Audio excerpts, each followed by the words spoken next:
Hello everyone. তো আজ সকাল সকাল উঠেই প্রথমে মুড়ি বা অন্য কিছু খেতে ইচ্ছে হচ্ছিল না, তার জন্য আজকে ভাবলাম যে লুচি না, পরোটা আর সুজি খাবো।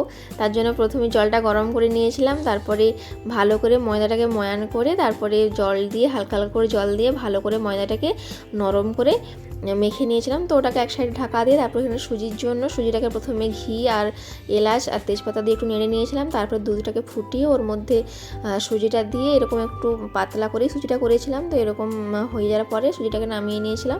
তারপরে এখানে পরোটাগুলো বেলে নিচ্ছি।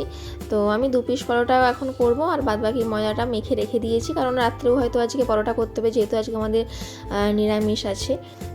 তো 2 পিস এরকম পরোটা বানিয়ে নিয়েছিলাম। তো তারপরে খাওয়ার পরে মনে হচ্ছিল যে 1 পিস পরোটা খেলেই ভালো হতো, কারণ এই পরোটা সুজি খেয়ে আমার পেট প্রচণ্ড ভার হয়ে গিয়েছিলো। তো ভাত টাত খাওয়ার আর ইচ্ছেই হচ্ছিল না, যদিও তারপরে ভাত বানিয়েছিলাম। তো এইভাবে পরোটাগুলোকে বেশ লাল লাল করে ভেজে নিয়েছিলাম। তো পরোটাগুলো বেশ ভালো ফুলেও ছিল আর খেতে নরমও হয়েছিল। তো তারপরে পরোটা খাওয়ার পরে তারপরে ভাতের জন্য সমস্ত কিছু রেডি করে নিলাম। তেমন কিছুই আজকে রান্না করব না, সৌরভও যেহেতু বাড়িতে নেই, তার জন্য ওই আলু আর বেগুন সেদ্ধ দিয়ে দিয়েছিলাম ভাতের সাথে।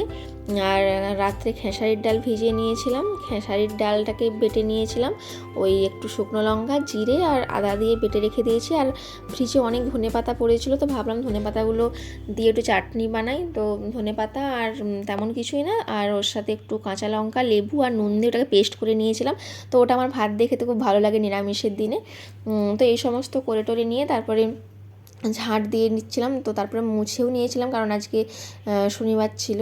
তো মোছার আগে আমি ভাতটা বসিয়ে দিয়েছিলাম, কারণ তাহলে মানে স্নান করে আসতে আসতে আমার ভাতটা হয়ে যাবে বেশ ভালো একদম। তো আজকে ভাতটাকে একদম নরম বানিয়েছিলাম, কারণ এই রকম আলু সেদ্ধ দিয়ে শুধু নরম ভাতটাই খেতে ভালো লাগে। তারপরে স্নান টান করে এসে পুজো দিয়ে তারপরে খেতে বসে গিয়েছিলাম।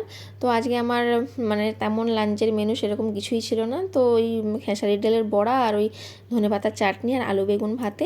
তো কেমন লাগলো ভিডিওটি জানাবেন, ভালো লাগলে লাইক করে দেবেন আর চ্যানেলটিকে সাবস্ক্রাইব করে দেবেন।